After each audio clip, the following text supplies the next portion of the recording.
परमेश्वर पिता का और उसके पुत्र हमारे उद्धारकर्ता प्रभु यीशु मसीह का धन्यवाद हो। आज का जो मेरा टॉपिक है वो है प्रकाशित वाक्य की पुस्तक, उसका 19 अध्याय और उसके 9 और 10 पद। Revelation chapter 19 verse 9 and 10। और ये प्रकाशित वाक्य की श्रृंखला का वीडियो नंबर 100 है, 100। और यहाँ पे परमेश्वर के वचन में इस प्रकार से लिखा हुआ है, फिर उसने मुझसे कहा, लिख, धन्य हैं वे जो मेमने के विवाह के भोज में आमंत्रित हैं। उसने मुझसे कहा, ये परमेश्वर के सत्य वचन हैं। तब मैंने उनकी उपासना करने के लिए उसके पैरों पर गिर पड़ा, परंतु उसने मुझसे कहा, ऐसा ना कर। मैं तो तेरा और तेरे उन भाइयों का संगी दास हूँ जो यीशु की साक्षी में स्थिर हैं। परमेश्वर की उपासना कर, क्योंकि यीशु की गवाही भविष्यवाणी की आत्मा है। ये नए नियम का बहुत ही सामर्थी वचन है जो परमेश्वर की आराधना और मसीह गवाही और अंतिम समय के उत्सव को दर्शाता है। मेमने का विवाह भोज आत्मिक रूप से यीशु मसीह मेमना है और कलीसिया यानी कि सच्चे विश्वासियों का समूह मसीह की दुल्हन है। ये भोज उस आत्मिक मिलन का उत्सव है कि इतिहास के अंत में मसीह अपनी कलीसिया को पूरी तरह अपने साथ शामिल करेगा। बुलाए गए लोग, द इनवाइटेड गेस्ट। यहाँ बुलाए जाने का अर्थ केवल एक साधारण निमंत्रण नहीं है, बल्कि ये परमेश्वर के उस अनुग्रह को दिखाता है जिसके द्वारा उसने इंसानों को पाप से बचाया है। जो लोग इस भोज में शामिल हैं वे धन्य हैं, क्योंकि उन्होंने मसीह के बलिदान को स्वीकार किया है और उनके वस्त्र पवित्रता, धार्मिकता से शुद्ध किए गए हैं। दूत की आराधना की मनाही और संगी दास। जब यूहन्ना स्वर्गदूत के पैरों पर गिर पड़ा तो स्वर्गदूत तुरंत उसे रोका, क्योंकि आत्मिक संदेश बहुत गहरा है। स्वर्गदूत कितने भी शक्तिशाली या महिमा में क्यों न हो, वे आराधना के योग्य नहीं हैं।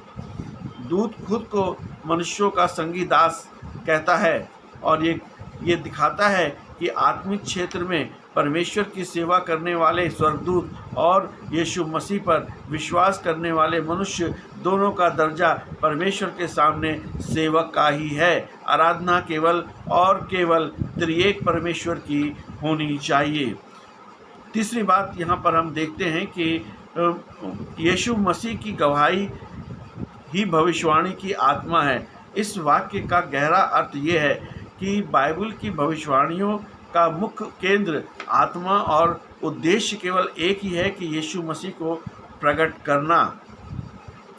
इतिहास में जितनी भी भविष्यवाणियाँ हुई हैं उनका अंतिम लक्ष्य यीशु मसीह के आगमन, उसके बलिदान और उसके राज्य की स्थापना के लिए गवाही देना है। यदि हमारी आत्मिक या भविष्यवाणी में यीशु मसीह की गवाही नहीं है तो वे व्यर्थ है। प्राचीन यहूदी विवाह की रीतियाँ, एंशिएंट ज्यूइश वेडिंग कस्टम्स, जो है कि यहूदी संस्कृति में विवाह 3 चरणों में होता था। पहला, सगाई या वागदान। इसमें दूल्हा और दुल्हन कानूनी रूप से बंध जाते थे लेकिन साथ नहीं रहते थे।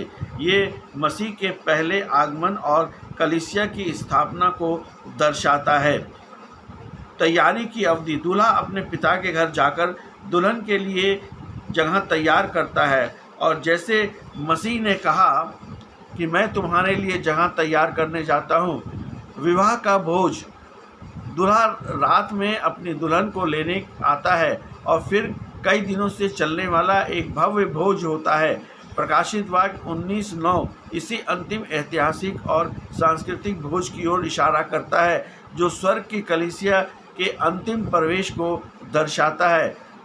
सम्राट की आराधना, ये पुस्तक 95 एडी में राजा डोमिटियन के शासनकाल में लिखी गई थी। उस समय रोमन सम्राट खुद को प्रभु और ईश्वर कहलाते थे और लोगों को उनकी आराधना करने के लिए मजबूर किया जाता था।